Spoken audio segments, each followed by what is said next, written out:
Hello everyone. हम सभी चाहते हैं कि हमारा कल, आने वाला कल हमारे आज से बेहतर हो और इसीलिए हम खुद को टाइम के साथ अपडेट और अपग्रेड करते रहते हैं। लेकिन क्या आपको पता है, पर्सनालिटी डेवलपमेंट या फिर पर्सनल डेवलपमेंट का एक बहुत ही इंपॉर्टेंट हिस्सा ये है कि हमें टाइम मैनेजमेंट भी आना चाहिए। हम सभी टाइम की इंपॉर्टेंस को बखूबी समझते हैं, पर प्रैक्टिकली देखा जाए तो इसी का हम सबसे ज्यादा मिसयूज भी करते हैं।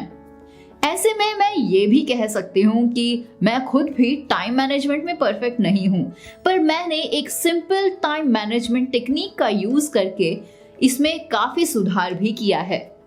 आज मैं आपके साथ इसी टेक्निक को शेयर करने जा रही हूँ, तो मेरी सभी बातों को ध्यान से सुनिएगा और वीडियो को एंड तक जरूर देखिएगा।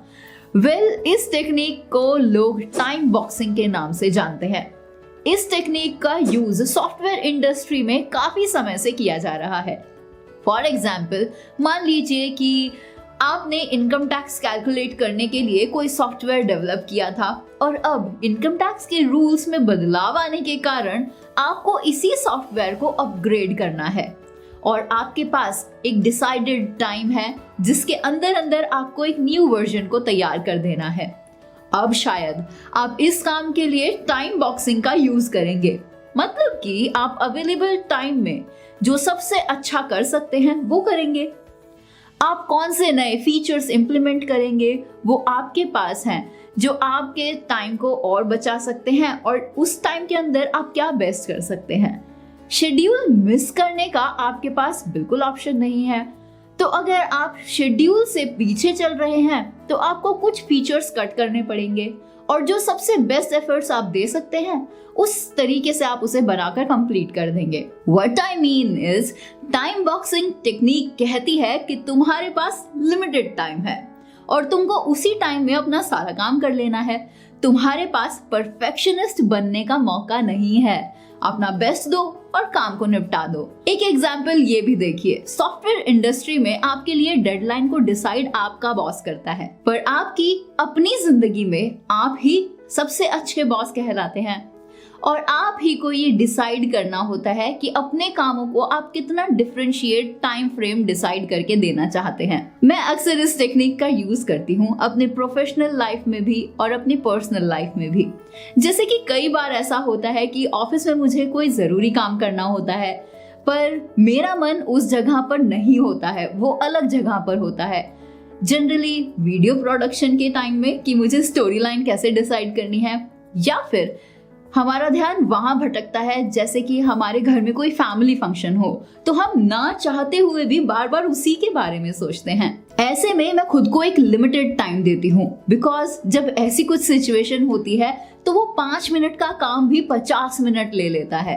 ऐसे में हम खुद को ऑर्डर देते हैं, अगले 15 मिनट मुझे बस इस काम पर ध्यान देना है और कुछ नहीं करना है। और यकीन मानिए, अगले 15 मिनट का काम इतना ज्यादा प्रोडक्टिव होता है जो मैंने पिछले 1 घंटे में भी नहीं किया होता है। और जब आप भी इस टेक्निक को ट्राई कर रहे हैं तो ये ध्यान दीजिए कि आप खुद को कोई काम पूरा करने के लिए बहुत ज्यादा टाइम ना दें।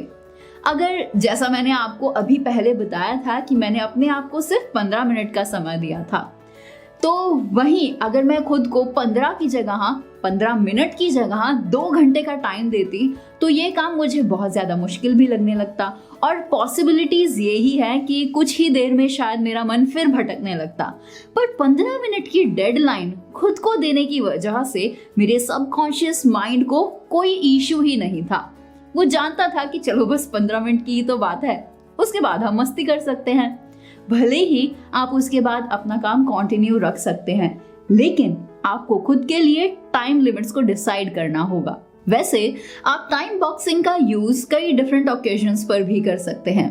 फॉर एग्जाम्पल, आप किसी काम में अटक गए हैं और कुछ प्रोग्रेसिव नहीं कर पा रहे हैं, वो कोई भी काम हो सकता है।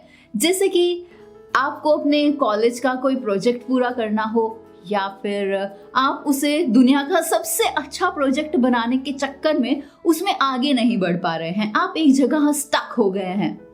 तो ऐसे में डिसाइड कीजिए कि मैं अगले 1 घंटे में ही इस प्रोजेक्ट का दिस एंड दैट पार्ट को पूरा कर दूंगा, और चाहे वो कैसा भी दिखे और यकीन मानिए आप जरूर कुछ स्टेप्स आगे बढ़ पाएंगे। हम कहीं ना कहीं जानते हैं कि अगर हम कोई काम 1 घंटे में कर सकते हैं तो भले ही हम उसमें 10 घंटे क्यों ना लगा दें, वो काम 10 टाइम्स बेटर तो नहीं हो जाएगा। एग्जाम्पल के तौर पर देखिए, सब्जी मंडी तो आप सभी जाते होंगे। मंडी में खरीदारी करते समय चाहे हम एक एक आलू पिक क्यों ना करें या फिर आलू वाला अपने आप ही सारे आलू तोल दे, उसमें कोई ज्यादा फर्क नहीं पड़ने वाला। बिकॉज ऐसे कामों में मिस्टर परफेक्शनिस्ट बनना कोई समझदारी नहीं है। वहीं अगर दूसरी तरफ आप अपने लिए रहने के लिए एक घर ढूंढ रहे हैं तो जितना छानबीन आप कर सकते हैं आपको उतनी करनी चाहिए, क्योंकि ये आपको लॉन्ग टर्म में काम आएगा और ऐसे में आपका परफेक्शनिस्ट बनना जरूरी हो जाता है। तो अब शायद आप डिफरेंशिएट कर पाएंगे कि आपको कहाँ टाइम बॉक्सिंग का यूज करना है और कहाँ नहीं, कहाँ पर आपको मिस्टर परफेक्शनिस्ट बनना है और अपना बेस्ट देना है। वैसे अगर आप ध्यान दें तो अनजाने में ही सही आपने टाइम बॉक्सिंग का यूज पहले कई बार किया होगा। जैसे मैं अपना एग्जाम्पल बताती हूँ। जब स्कूल डेज में एग्जाम सर पर होते थे और पढ़ने के लिए बहुत सारी बुक्स और बहुत सारा सिलेबस होता था, तब हम डिसाइड करते थे कि किस किस दिन हमें कौन कौन सा सब्जेक्ट पढ़ना है और हम किसी भी तरीके से उसे पूरा कर लेते थे। और तब जो पढ़ाई होती थी वो पूरे साल की पढ़ाई से कहीं ज्यादा अच्छी होती थी, है ना? Same as that this is the time जब आपको इंटेंशनली इस टेक्निक का यूज करना है। सो गाइज, आई होप इस वीडियो में प्रीवियसली हमने जितने भी एग्जाम्पल्स लिए हैं उन एग्जाम्पल्स की हेल्प से आप समझ पाए होंगे कि आपको किन एरियाज में परफेक्शनिस्ट बनने की जरूरत है और किन एरियाज में टाइम बॉक्सिंग टेक्निक को यूज करने की जरूरत है। सो आज की इस वीडियो में बस इतना ही। जल्द आपसे मुलाकात होगी एक ऐसी ही बिल्कुल नई वीडियो में जहां पर हम बहुत सारे ऐसे ही सेल्फ हेल्प टॉपिक्स आपके लिए लाते रहेंगे। So this is Divya from tegunity.com. See you soon. Till then, goodbye. Take care. जय हिंद।